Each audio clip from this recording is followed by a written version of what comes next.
Welcome to the Secrets Women Keep podcast. I am your secret keeper and confidant, Lauren White. I'm a qualified counsellor and sexologist, madam of a secret society, author of Permission, and a witty, highly intuitive lounge room dancing introvert. I help you as an exceptional woman in entrepreneurship to see, love, and trust all the parts of yourself, especially the unseen. Let's pull back the curtain, light the candelabra, and remove the mask. These are the secrets women keep. Hello, you exceptional entrepreneur and woman. It's Lauren White here, and in today's solo episode, we're talking about the secrets of being sober-ish. You heard that right. Mostly sober with a little bit of ish. A little margin of, every once in a while I can partake. I want to talk about alcohol use because it is so prevalent, particularly where I live in Australia. There is no escaping memes about mums having wine to cope with their kids and entrepreneurs having wine to cope with their day, and people mentioning it in Facebook posts, and people using alcohol to celebrate, and people using alcohol to feel when they feel sad, when they're grieving, when they're depressed. It's just, there is alcohol for everything, and it's actually recommended in a joking, jovial kind of way as the salve for so many things that we struggle with as humans in life. Now, I'm not here to poo-poo alcohol use or make you feel judged or shamed if you choose to partake in a drop or two of alcohol. I myself have come from a pretty long background of drinking heavily, drinking more in a binge style pattern than drinking every single day. The binge style as well was a well-worn part of my history in that I'd be a good girl, quote unquote, and save it all up, save my celebration up, and then pour it all out in one evening of expression and hitting it hard and feeling liberated and uninhibited and all of the other things that I felt alcohol provided me with. And after moving through that pattern for a long time, I started to look in the mirror, and no joke, it would get to about day 13 after the last time I drank. I'd look in the mirror and I'd said to myself, "You look so clear, Lauren. You look so clear." And that night, I would drink. It was like something in my brain made me think, you're doing really well. You can't be too well. That's unfamiliar. Let me pull you back down to where you belong. Let me pull you back to your comfort zone. And those moments were pivotal, and I took note of them, even though I didn't change my behavior straight away. And that part's important to note. If you feel like you're considering giving up or changing your relationship with alcohol, you too will be having moments of revelation, of seeing yourself in another light. And that seeing yourself in another light can be when you're sober, when your skin clears up, when your mood feels better, or it could be you seeing yourself in the mirror when you are blind drunk. It could be you seeing yourself in the mirror when you are really hungover and feeling completely worse for wear and detached from your power. And on the note of power, one of the messages that I got about drinking was that whenever I drank my power down. I drank my power down, and I would start to say to myself or hear the whispers of, "Don't drink your power down." I even made a little graphic out of it that I put on social media a number of years ago. Don't drink your power down.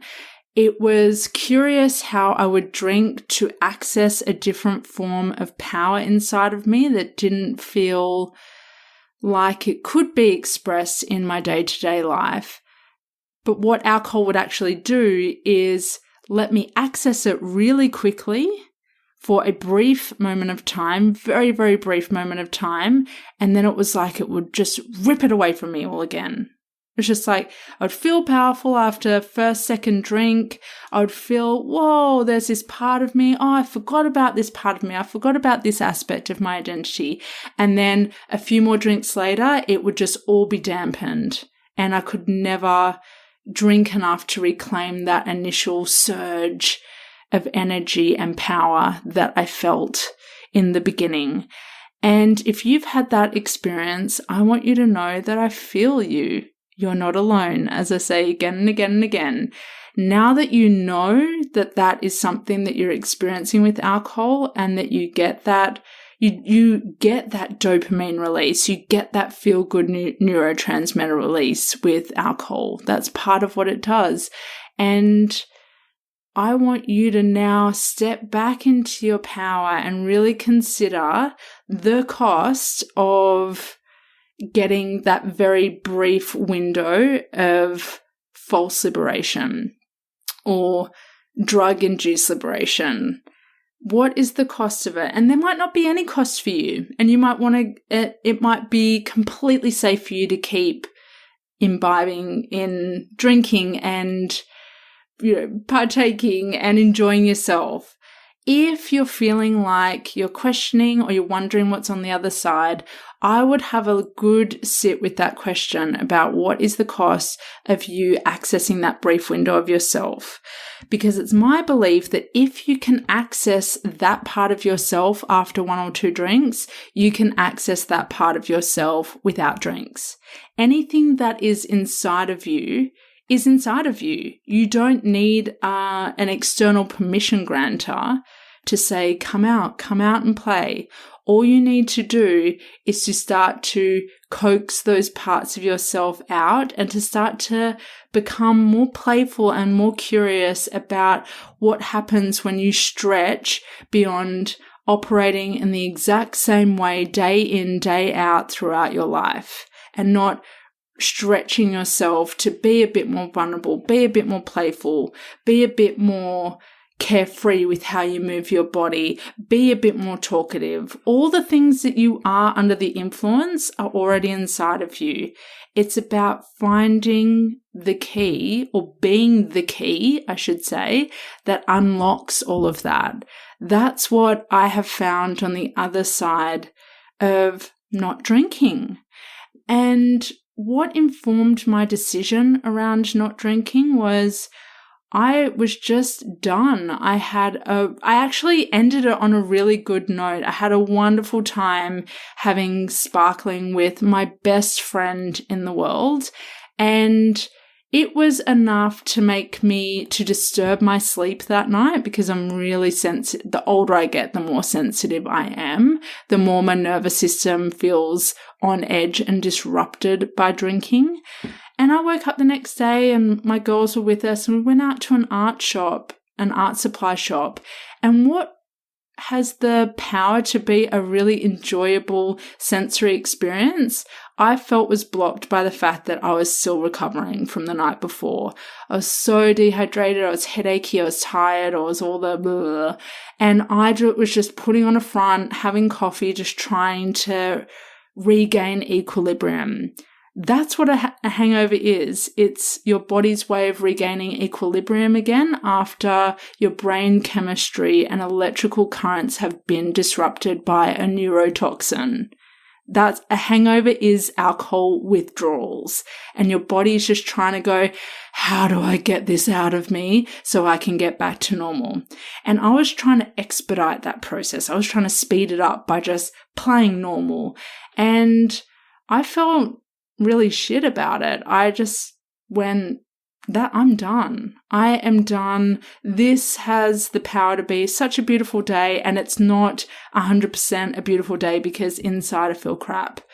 And I pledged to myself that I'd be alcohol-free for a year, and I started a journal. I started a sobriety journal so that I could stay accountable. I know that when I write something down, or I say something, or if I write and say something, I have a much better probability of follow through. and doing what I say I'm going to do. And chances are you work the same way as well. And studies have proven it. If you write down a goal, you're something like 65% more likely to actually achieve that goal simply by writing it down, rather than it staying in your head and it not really going anywhere and you not having an anchor in place to start to put the action in. I'm going to read a little bit to you from my sobriety journal in November 2019.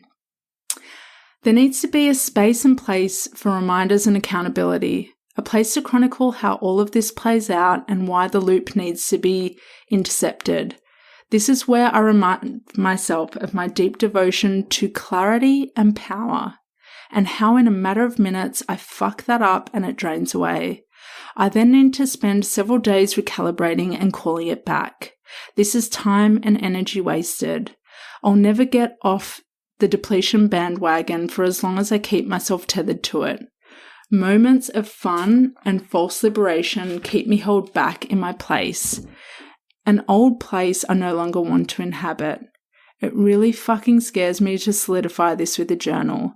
I've made so many attempts to not make it tangible or truly accountable. I've wanted sobriety light. Even writing this, I'm thinking, no one will know but me. But that's the thing. I'll know, and that counts for more than anything. It won't impact anyone else's life in any way but mine. They won't be affected. In the moment, they may feel like I'm not connecting with them or belonging, but that isn't true. I actually do want to connect so much with intense authenticity and complete candidness. I just realized that if I had too many last night, I wouldn't be writing right now. I'd be tired, grumpy, have a headache, and no amount of nutrients in the world would reset me. If I'd have drunk last night, I wouldn't be having this moment right now, and that would be a very sad thing. Reading, writing, expressing are my elements, and I dampen all that down for what? I get that brief taste in my mouth and desire.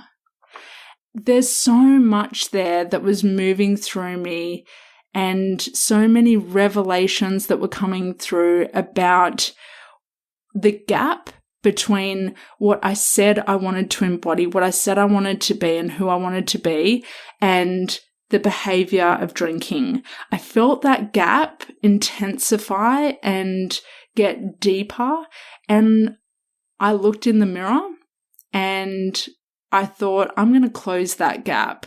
There is no point in me constantly trying to leapfrog over that gap and get to where I want to be if I keep engaging in the behavior that's keeping me away from it.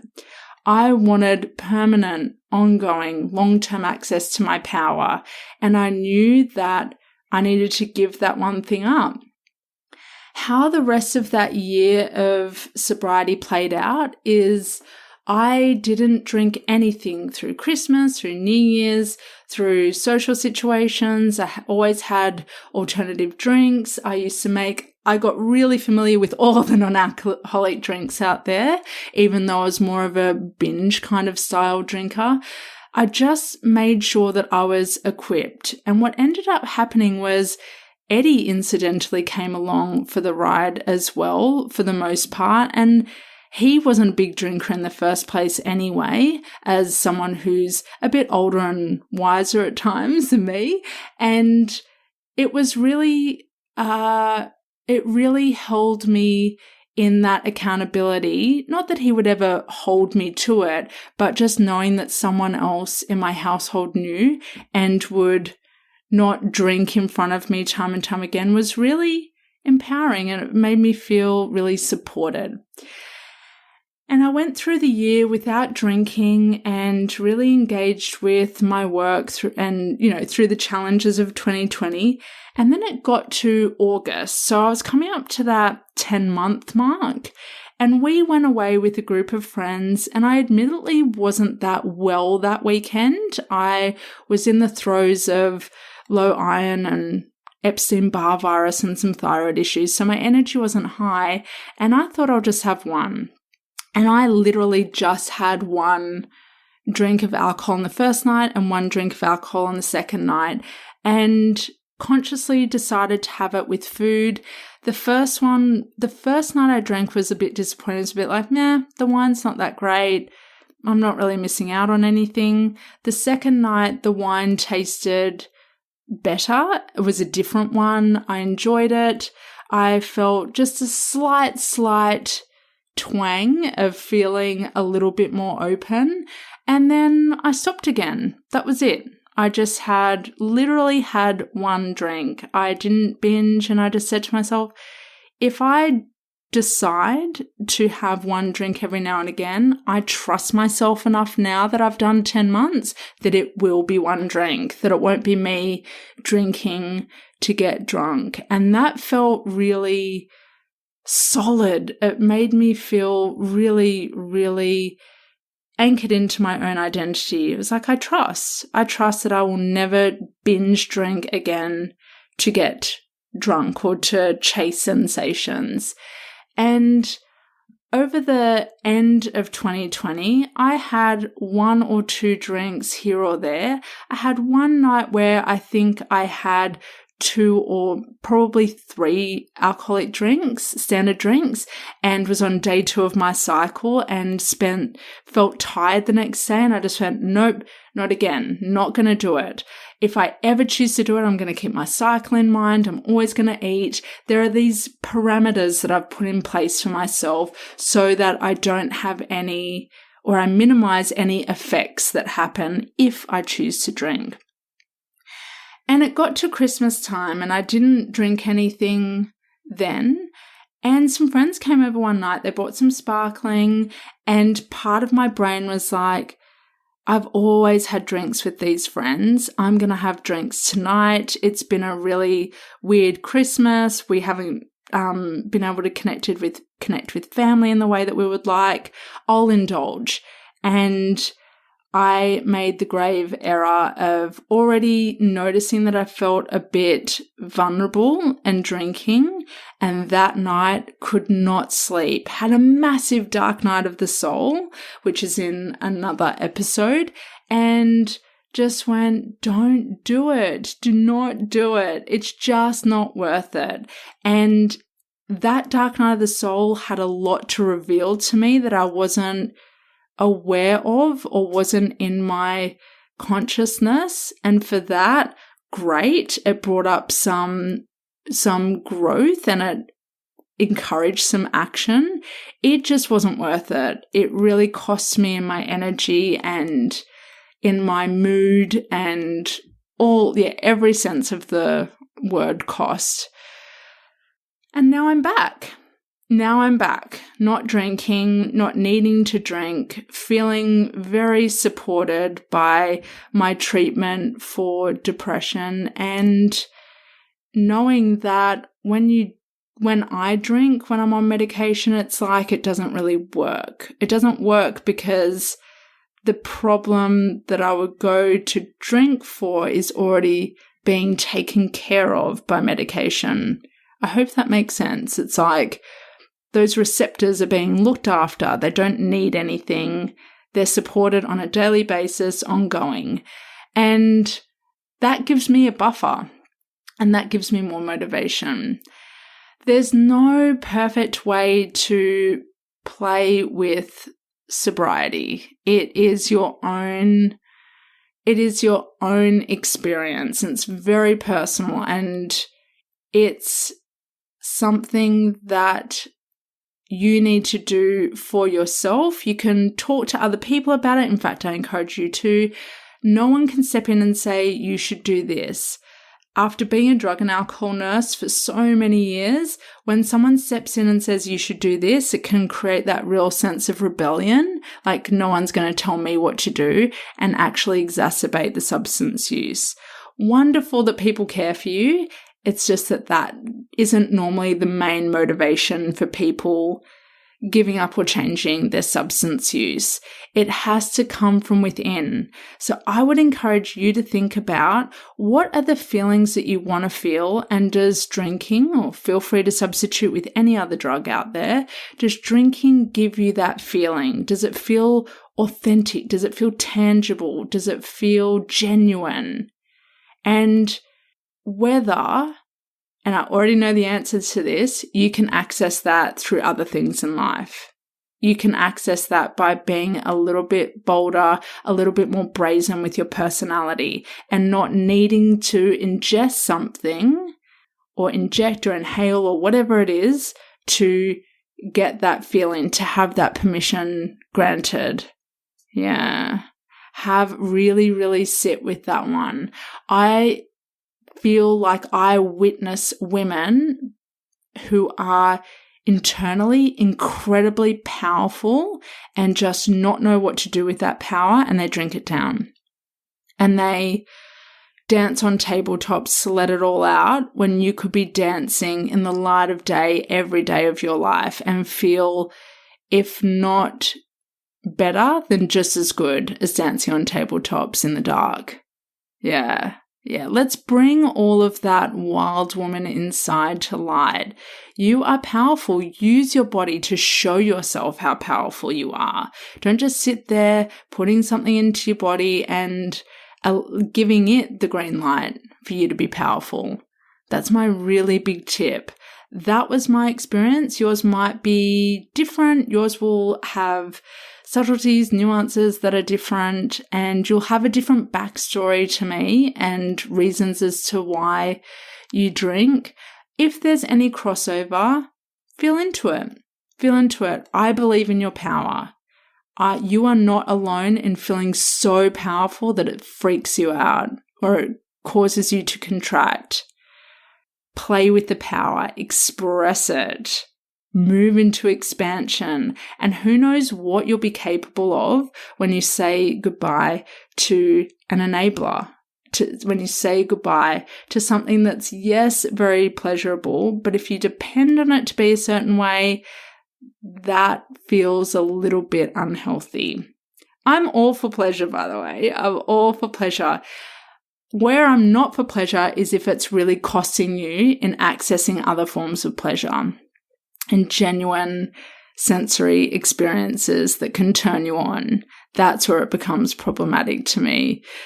Yeah, I believe in you. If you're struggling with alcohol, you are not alone. There are so many supports out there. Wherever you are, there will be a national or state hotline that you can contact to get started on your sobriety journey. If you've ever had problems with withdrawal, there are treatment services available, or you can go to your GP and find out more information.